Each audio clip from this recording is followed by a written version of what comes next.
That's right. I'm joined now by Jason Kilar, CEO of WarnerMedia, and we are breaking some news today. Jason, you just announced moments ago telling your employees that you will be stepping down, leaving the CEO role ahead of that WarnerMedia Discovery deal closing. So we just want to start off with the news. Why are you leaving now? Why did you wait this long? And what are you going to do next? So to answer the first question, I've been here for almost a year since the deal was announced for a couple of simple reasons. One, I love the team, I love the mission, I love this company. And so there was never a doubt in my mind that I was going to stay through the end until the transition. And that's the short answer to your first question.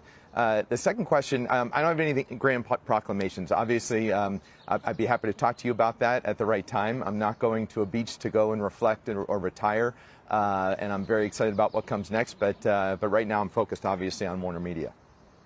Well, focus on WarnerMedia until Friday, which is going to be your last day, and then we expect the company to start operating as a combined company without you at WarnerMedia. The WarnerMedia Discovery Company start operating together on Monday. Just to reflect back on what you have been focused on at WarnerMedia, HBO Max and the streaming service in particular was a big focus of yours. You made the controversial decision to stream all of the Warner Brothers movies on HBO Max for all of 2021. And now there's some questions if the box office is ever going to fully bounce back once consumers got a taste of that convenience. How do you think that decision could possibly change the movie industry, and what's next for the movie industry? Well, I think over the full arc of media's history, and this goes back to the 1940s, Julia, which is the consumer always gets to make the decision in terms of where this all goes. And I do believe that there's going to be a healthy theatrical business for decades to come. But it's going to be different. There's no doubt. I think you're going to see more IMAX-worthy spectacles. Those are going to be the kinds of stories that compel people off the couches. And I do believe there's going to be a lot of convenience with regards to people watching more and more motion pictures in the home. But I see both happening. I don't see the decline of one coming at the expense of the other.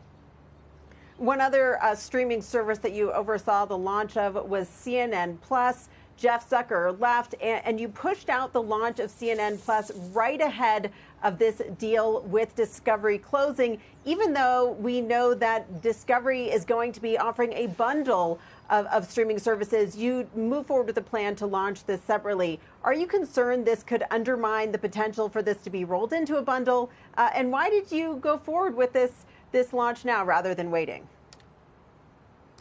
I'm glad you asked this question. So we've been hard at work on this for nearly 2 years. And so the timing of the launch has literally been set for about a year and a half.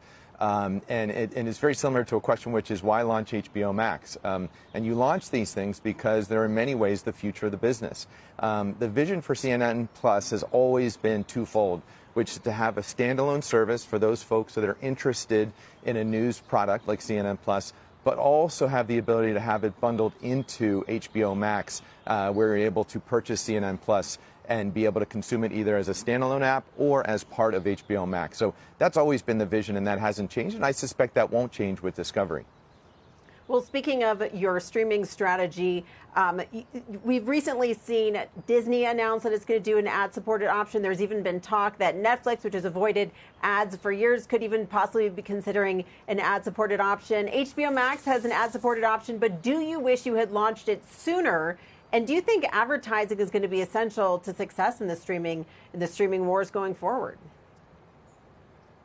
So to your last question, Julia, I absolutely think advertising is going to play a central role in the evolution of streaming over the next several decades for a very, very simple reason, which is I think any time you give customers choice and empower them to make the best decision for them, it's a good thing. And so what advertising does, it allows people to pay a lot less for a streaming service if they choose to do so. I think that's a very good thing. And so to your first question of would I have loved to have launched the ad-supported version of HBO Max earlier, of course. I wish we had twice the size technology team to be able to do everything all at once. But I'm really, really happy that we were able to launch the ad-supported version of HBO Max about a year after we first went live in the U.S. with the ad-free service.